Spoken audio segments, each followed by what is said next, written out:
அன்பும் சிவமும். இந்த ரெண்டு வார்த்தைக்கும் நடுவுல ஒரு மிகப்பெரிய தத்துவம் இருக்கு. எல்லாருக்கும் வணக்கம். அன்பே சிவம். இந்த ரெண்டு வார்த்தைகளை நீங்க நிறைய இடத்துல கேட்டிருப்பீங்க. ஆனா அதோட ஆழம் என்ன தெரியுமா? அன்புதான் கடவுள்.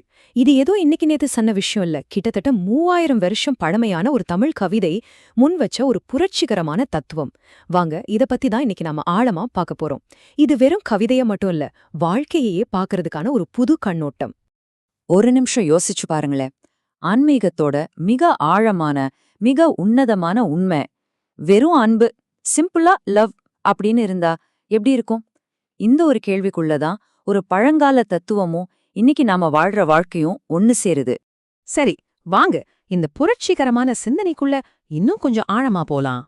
முதல்ல இந்த வார்த்தைய பாப்போம். அன்பே சிவம். இதுக்கு அர்த்தம் அன்புதான் கடவுள். இதுல ஒரு முக்கியமான விஷயத்த நம்ம கவனிக்கணும். அன்புன்றது கடவுளை அடையறதுக்கு ஒரு வழி இல்ல ஒரு கருவி அப்படின்னு சொல்லல. இல்லவே இல்ல. அன்பே கடவுள். அன்புதான் அந்த தெய்வீக சக்தி. இதுதான் இதுல இருக்கிற அந்த புரட்சிகரமான விஷயம். அந்த முழு பாட்டையும் கேட்டா இதோட ஆழம் இன்னும் நல்லா புரியும். திருமூலர் சொல்றாரு, அன்பே சிவமாவது ஆரும் அருகிலார் அன்பே சிவமாய் அமர்ந்திருந்தாரே. அதாவது அன்புதான் சிவம், அன்புதான் கடவுள்னு யாருக்குமே தெரியாது. சரி, ஒருவேளை தெரிஞ்சுக்கிட்டதுக்கு அப்புறம் அவங்க அன்பா இருக்கறதில்ல, அவங்களே அன்பா சிவனா மாறிடுறாங்க. இது ஒரு முழுமையான டிரான்ஸ்ஃபர்மேஷன். அப்போ இவ்ளோ ஆழமான ஒரு விஷயத்த சொன்னது யாரு? வாங்க அந்த முனிவரோட கதையையும் அதுக்கு பின்னாடி இருக்கிற லெஜெண்டையும் கொஞ்சம் பார்க்கலாம். இந்த கதை எங்க தொடங்குதுன்னா, இமயமலையோட பனி மூடின சிகரங்கள்ல அங்க வாழ்ந்த ஒரு மிகப்பெரிய சிவயோகி கிட்ட இருந்துதான். அவரு தென்னிந்தியாவுக்கு ஒரு பயணம் வராரு. அப்படி காவேரி ஆத்துக்கரை ஓரமா வரும்போது ஒரு ரொம்ப சோகமான காட்சிய பாக்குறாரு. மூலூன்னு பேரு கொண்ட ஒரு மாடு மேய்க்கிறவர் இறந்து கிடக்க, அவரை சுத்தி அவரோட மாடுங்கள்லாம் கண்ணீர் விட்டு அழுதுட்டு இருக்கு. அந்த வாயில்லா ஜீவன்களோட துக்கத்தை பார்த்து அந்த யோகிக்கு மனசு கேட்கல.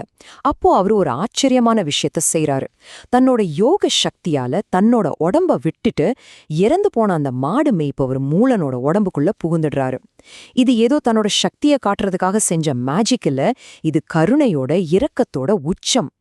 இப்போ மூலனோட உடம்புல இருக்கிற இந்த யோகிய தான் நாம திருமூலர்னு சொல்றோம். சரி, இவரோட காலம் எது? வரலாற்றுல எங்க இவரை பொறுத்துறது? நமக்கு சில குறிப்புகள் கிடைக்குது. கிபி 5ஆம் நூற்றாண்டுல, அதாவது பல்லவ மன்னன் சிம்மவர்மன் காலத்துல இவர் இருந்திருக்கலாம்னு சொல்றாங்க. அதுக்கப்புறம் ஒரு 300 வருஷம் கழிச்சு கிபி 8ஆம் நூற்றாண்டுல வாழ்ந்த சுந்தரர் தன்னோட பாடல்கள்ல திருமூலரை பத்தி குறிப்பிடுறாரு. இதிலிருந்து என்ன தெரியுது? திருமூலர் எவ்ளோ பழமையானவர், எவ்ளோ பெரிய ஆளுமைன்னு புரியுது இல்லையா? ஓகே, திருமூலர் யாருன்னு பார்த்தாச்சு. இப்போ அவரு நமக்காக விட்டுட்டு போன அந்த பொக்கிஷத்தை பத்தி பாப்போம்.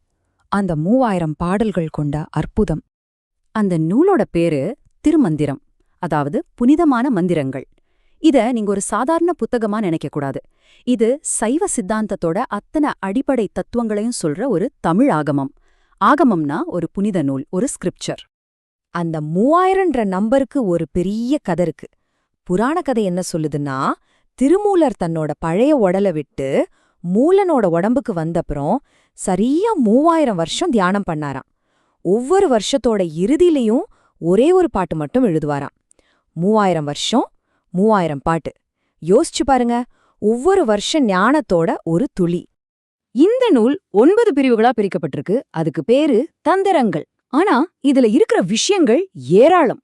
அறநெறி, தத்துவம், யோகா, ஏன் ஆழ்மன ரகசியங்கள்னு பல விஷயங்களை பத்தி பேசுது.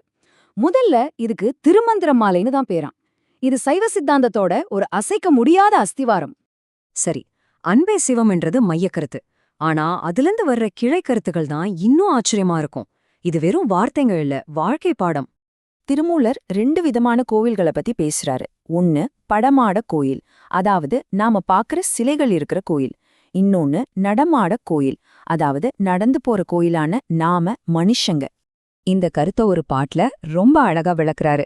நடமாட கோயில் நம்பருக்கு 1 இல், படமாட கோயில் பகவர்க்கு அது ஆமே.